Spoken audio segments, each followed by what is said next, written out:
ذكر الحث على لزوم الصمت وحفظ اللسان. A mention as relates what has come of the encouragement to be constant in one's silence, to be constantly silent, and to adhere to silence, to make that one's practice, to be quiet. وحفظ اللسان, and safeguard one's tongue. So this is a chapter about the virtue of silence and safeguarding one's tongue. He begins with the most logical place to begin, the hadith that is in the Sahihain from Abu al-Ahwas,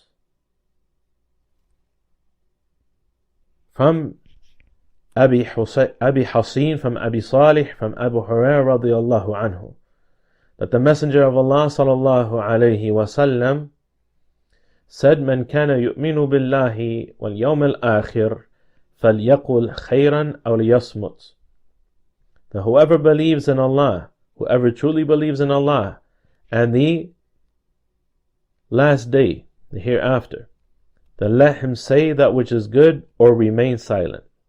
Let him state or say that which is good or utter that which is good or remain silent.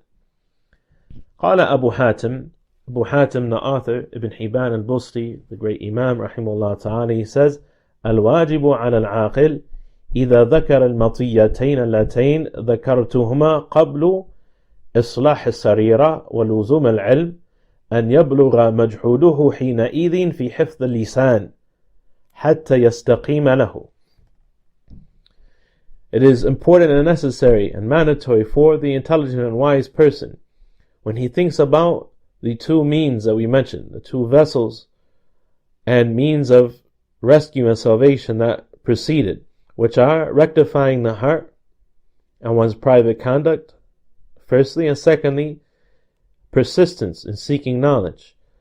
That once a person has given importance and care and concern to these two things, to rectifying their heart and to diligence in seeking knowledge, and يَبْلُغَ مَجْحُودُهُ حِينَئِذٍ, that they then turn the bulk of their effort or a substantial amount of effort thereafter to safeguarding their tongue, حَتَّى يَسْتَقِيمَ لَهُ, until their tongue is upright and not crooked, until their tongue is upright and upon righteousness, upon istiqamah.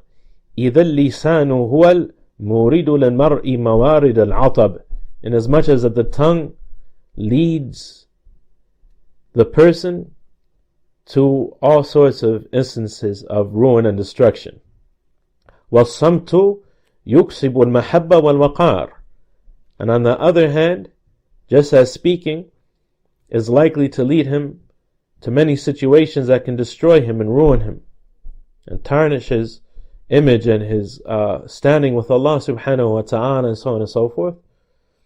الصَّمْتُ يُكْسِبُ الْمَحَبَّ وَالْوَقَارِ, being silent, making it a habit to be silent, except when it is important to speak, will bring about love and respect for him. Will bring about love and respect for him, and will make him a person who is loved and respected for being silent.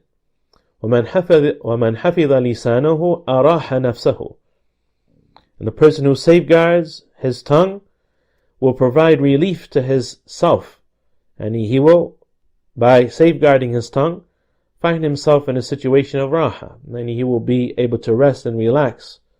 وَالرُّجُوعُ مِنَ الصَّمْتِ أَحْسَنُ مِنَ الرُّجُوعِ مِنَ الْكَلَامِ, it is easier to recant silence than it is to recant what a person said.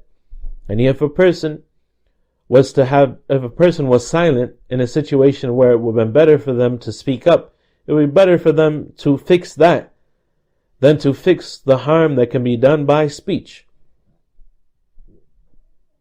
وَالصَّمْتُ مَنَامَ الْعَقْلِ وَالْمَنْطِقُ يَقَظَتُهُ, and silence is the rest of the intellect, whereas speaking is the wakefulness of the intellect. The person turns their brain on and awakes their brain, and may strain their brain and exhaust themselves and burn themselves out by speaking too much. A person gives their brain a rest and their mind a rest by learning to speak less. He says, Rahimullah Ta'ala, حدثنا محمد بن زنجويه حدثنا عبد الله بن حماد حدثنا حماد بن سلمة عن ثابت البناني عن أنس بن مالك أن لقمان قال. Reports with the chain of narration from Hamad ibn Salama, from Thabit al-Bunani, from Anas ibn Malik. And this is reported from others like al-Bayhaqi and al-Hakim and al-Mustadrak, and al-Bayhaqi and Shu'ab al-Iman. And the chain of narration is authentic from Hamad ibn Salama to Anas ibn Malik, with the intermediary of Thabit al-Bunani, and he's a well-known scholar from the people of Basra, who was the main reporter of the narrations of Anas ibn Malik. That Anas ibn Malik said that it was reported that Luqman, the wise, said, Inna min al-hukmi as-samtu. Indeed, from al-hukm, from proper judgment, al-hukm. Al-hukm, Ibn al-Athir, rahimahullah ta'ala, Ibn al-Athir, in his book An-Nihaya, about the meanings of words that are used in the ahadith of the Prophet sallallahu alaihi wasallam. He says, Al-hukm wal-ilmu wal-fiqh wal-qada'u bil-adl. Al-hukm has the meaning of knowledge and understanding and judging with justice, is the meaning of hukm, and a proper judgment that is based upon knowledge. It is said that Luqman, the wise, said that indeed from al-hukm, from proper judgment, meaning from knowledge and wisdom, is as-samtu, silence. And silence is from a person having good judgment, meaning from having a person having knowledge and understanding and wisdom as relates to religion. And the evidence of that is as-samtu, as-samt, and is silence. وَقَلِيلٌ فَاعِلُهُ. However, there are very few who actually do it. There are very few who practice this form of good judgment, and who are actually silent as much as they should be. He continues, Anshadani al-Qurayziyu, that al-Qurayzi rahimahullah ta'ala recited the following lines of poetry to me on one occasion. أقلل كلامك واستعذ من شره إن البلاء ببعضه مقرون واحفظ لسانك واحتفظ من غيه حتى يكون كأنه مسجون وكل فؤادك باللسان وقل له إن الكلام عليكما موزون فزناه وليكن محكما ذا قلة إن البلاغة في القليل تكون. Speak less, and seek Allah's refuge and protection from the evil of your speech, from the evil of your tongue.